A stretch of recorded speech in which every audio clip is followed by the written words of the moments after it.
Ryo and Amon that the class introduction had already concluded. He also points out that the last 5 have learned the basics of dungeon exploration and that this afternoon they will enter the first level of a real dungeon. Amon shows his nervousness upon hearing this, but Ryo reminds him that there is still plenty of time before then, and if he gets too tense, he will be exhausted by the time they finally reach the dungeon. The professor says he'll answer any questions before they leave, and Ryo takes the opportunity to raise his hand, wanting to know if there's a way to travel to a level he's already visited. Upon hearing this, the instructor is quite surprised he knows such a thing, explaining that to his knowledge there are dungeons in the south possessing those characteristics. However, it's not possible within the Loon dungeon, and thus he regrets not being able to further assist, having only heard tales of them. Ryo thanks him for the information, while Amon tells him it's amazing he knows something like that, and that it's no wonder he's D rank. Smiling at what was said, Ryo simply remarked that he learned about it because the little bird told him. When the novices are heading to the dungeon, the instructor informs them that the Loon dungeon is centrally located within the city. However, it's more accurate to say that the city itself was built up around the dungeon. And, as he had explained previously, every few years the number of monsters in the dungeon multiplies, a phenomenon known as the Great Tide. In many cases, monsters come to the surface and these double walls were built to prevent them from reaching the city. Upon hearing this, Ryo gains a clearer understanding. The outer walls serve to shield them from external incursions, while the inner walls are designed to contain the monsters within the dungeon itself. The instructor reiterates that this phenomenon occurs every few years, and since it will be happening again anytime soon, there's absolutely no need for them to worry. Following that, he directs them to the guild office, located right beside the dungeon's entrance. When entering, adventurers are typically required to register their name and entry time. However, as they've just enrolled in the introductory course today, this step is waived for them on this particular occasion. As they go down the stairs, Ryo tells Amon he should relax a bit and has him take a deep breath to release some of the tension from his body. Once inside, the instructor reminds them the first level has no dangerous monsters, and though they can explore it, he doesn't want them straying far from the entrance. After walking a short distance in one direction, Ryo warns Amon that there's a monster ahead, so he plans to immobilize it so Amon can finish it off. Amon agrees to his instructions and draws his sword. A few seconds later, Ryo identifies the monster as a soldier ant, something typically for beginners. The moment the monster draws a bit closer, Ryo feigns casting a spell to unleash Icicle Lance, embedding ice stakes into all its limbs, rendering it utterly defenseless. With that done, Amon quickly moves in to strike its neck, knowing that's its weak spot thanks to the information Ryo gave him. Ryo tells him they're taking its magic stone. They can't leave without their first trophy. Amon sees it and gets excited too. That very night, the two meet up with Niels and Etu. They were celebrating the end of the introductory course, and on top of that, Ryo and Amon's first dungeon. Etu exclaims it's incredible they defeated a soldier ant with such ease, and though Amon attempts to credit Ryo, he reassures them everything went well because Amon knew precisely how to land the perfect blow with his sword. After this, Etu asks where they plan to go tomorrow, to which Amon replies that he'd like to go back to the dungeon, but he's not sure because he's worried about going alone. So Ryo offers to accompany him once more, as he was planning to reach the 3rd level, and Amon joyfully accepts this proposition. Here, Ryo admits he was surprised to see the ant on the 1st level, since the professor told him it wasn't normal. Niels agrees with him on that, this being due to the fact that on the 1st level there are usually only bats. Etu recounts how, in recent months, he's heard soldier ants appearing on the first 2 levels, which truly piques Ryo's curiosity. Then, quite unexpectedly, someone explains that this occurs because the ants dig tunnels all the way up to the 1st level. Ryo tells this person who is able that a veteran adventurer shouldn't be bothering novices. Meanwhile, his roommates are left in absolute shock by this very unexpected visit. Ignoring his comment, Abel introduces himself to the others and asks them to take good care of Ryo. At this point, the others are just recovering from seeing him in person. It's like seeing Michael Jackson resurrected, as they immediately recognize him as Abel of the Crimson Blade. Niels, on the other hand, introduces himself very energetically as an F rank who has just arrived at Loon, also stating that he is his hero. After shaking hands, Ryo inquires why he's still at the guild so late. Abel explains that the quest they took consumed more time than they'd expected, so they've only just made it back. Right after that, the rest of his group arrives and chastises him for sneaking off when they're supposed to be meeting the guild master. Abel tries to explain that he intended to mentor the new batch of adventurers, but Lin disregards his excuses and has Warren haul him off like a sack of potatoes. Unable to flee, Abel pleads with Ryo to say something, but Lin suddenly approaches him, staring intently. Regia makes her stop and apologizes to the boy, since they have to take Abel to an urgent meeting with Hugh. Ryo tells them he understands. After all, Abel is the great leader of the Crimson Blade, which makes Abel call him a traitorous dog. Once they leave, Etu mentions that Rigia is a total angel, while Miles thinks Abel is an incredible guy. As soon as he hears that, Ryo asks him if he thinks. Despite what she just witnessed, Rigia tells Lin not to look at him that way, but Lin explains it's perfectly normal to be interested, given he's supposedly a great wizard. Abel reassures them not to worry, as they will very soon witness his full capabilities, but as he's still being carried by Warren, Lin questions if he's merely trying to act cool, which doesn't amuse him much. The next day, Ryo accompanies an excited Amon to the dungeon, and once inside, they start to work as a team to defeat some monsters.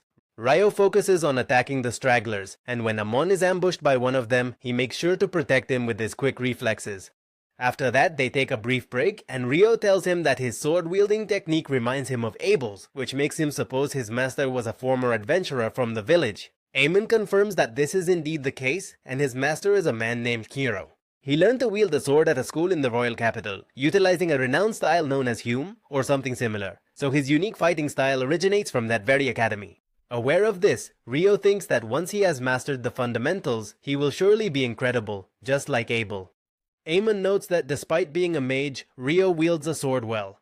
Ryo explains it's because he had a master who trained with him long ago, but as his style is original, he can't fully claim mastery.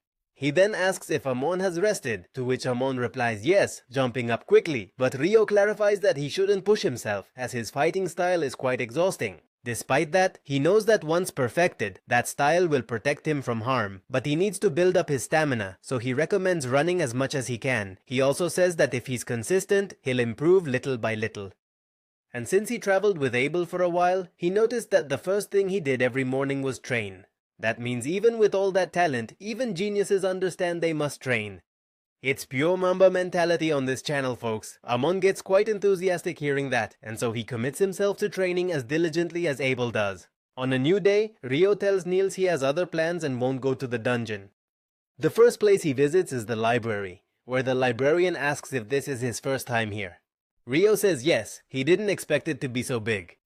A little later, she shows him a special section, saying that if he doesn't know anything about alchemy, it's best to start here. Here, Ryo looks through the books and sees a guide to the fundamentals and a recipe book, but with so much to learn, he doesn't know where to begin. Later, he arrives at the plaza and thinks that if he wants to take this seriously, he should buy his own books. That makes him wonder how much each one costs. As he's thinking, a solar eclipse suddenly occurs, casting a darkness over the entire city. Ryo quickly becomes aware of a strange sensation, alarming him as he attempts to look all around, coming to believe that the entire world now seems different to him. Suddenly, a powerful attack is fired in his direction, so he protects himself by putting up an ice wall in front of him. Despite that, he struggles quite a bit to mitigate the fire blast, given its immense power. And as the attack concludes, he spots a figure slowly advancing toward him from afar. This woman finds it interesting that a human is here, but she dismisses it, confident she can eliminate him. Judging by her intensity, Ryo assumes she's a demon, which he knows isn't good, as she's on the level of a griffin. This makes him consider running away. Even so, he doesn't believe he can escape this peculiar space, which appears to be a world entirely distinct from the actual one. Having no other option, he decides to reinforce the ice wall with mana, hoping it will shield him from her next magic attack. Yet, as he does so, he quickly realizes it's insufficient, pushing him to exert every ounce of effort just to survive. And while he's busy with that, she takes the opportunity to shoot a wind attack directly at his body. The instant he is struck, she is taken aback by what just transpired, as it yielded no result. She then admits it's amazing that he defended against Hellfire and also nullified her Wind Lance. Taking a closer look, she notices his outfit belongs to the Fairy King. Now understanding things better, she decides to kill him the hard way. From that point forward, the two engage in close quarters combat with their swords, where she remarks that he is quite slow. Ryo endures her onslaught as best he can, and shortly thereafter, he conjures a large volley of icicle lances to unleash in her direction. However, she effortlessly evades every single projectile as if they were inconsequential. This catches him by surprise, and he starts to think she's using wind magic to move faster. He also understands they both employ swift attacks, and by merely defending, she shouldn't be able to hit him. He's absolutely certain, as her blows are insignificant compared to his master's. She then mentions that his sword belongs to the Fairy King as well, so she demands to know who on earth he is.